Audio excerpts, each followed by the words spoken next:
Team India ఈ ప్రపంచ కప్లో ఆడిన మొదటి మ్యాచ్లో బ్యాటింగ్ జాతర చూస్తామనుకుంటే మన కుర్రాళ్లు ఆరంభంలో కాస్త తడబడ్డారు.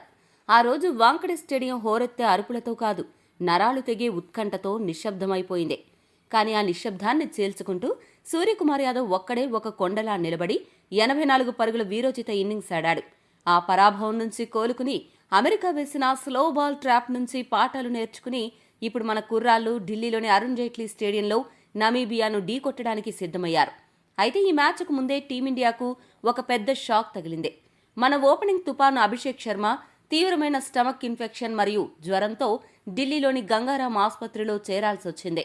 నిన్ననే డిశ్చార్జ్ అయిన అభిషేక్ని ఆడించి రిస్క్ చేయాలని జట్టు యాజమాన్యం భావించడం లేదు. భవిష్యత్తు మ్యాచ్లను దృష్టిలో ఉంచుకుని అభిషేక్ బెంచ్కే పరిమితం అవనున్నాడు. అందుకే నేడు జరగబోయే నమీబియా మ్యాచ్ నుంచి అభిషేక్ శర్మ తప్పుకోవడం దాదాపు ఖాయమైపోయింది.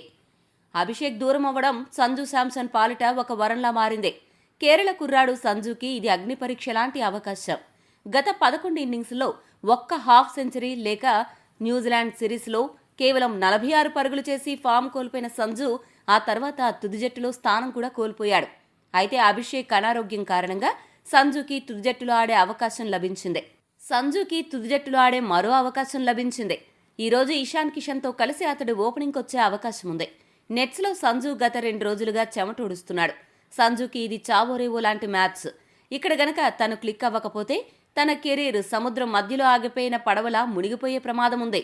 సంజు ఈ మ్యాచ్లో గనక ఫామ్లోకి వస్తే ఇండియాకు సూపర్ గుడ్ న్యూస్. ఒకవేళ తేడా కొడితే మాత్రం సంజు టీ20 కెరీర్కి టీమిండియాలో శుభం కార్డు పడినట్లే. మరి అభిషేక్ లేని ఈ మ్యాచ్లో మన కుర్రాలు ఏం చేస్తారో చూడాలి. మరి నమీబియాతో మ్యాచ్లో సంజు సింహగర్జన చేస్తాడా లేదా? మీ అభిప్రాయాన్ని కామెంట్ చేయండి.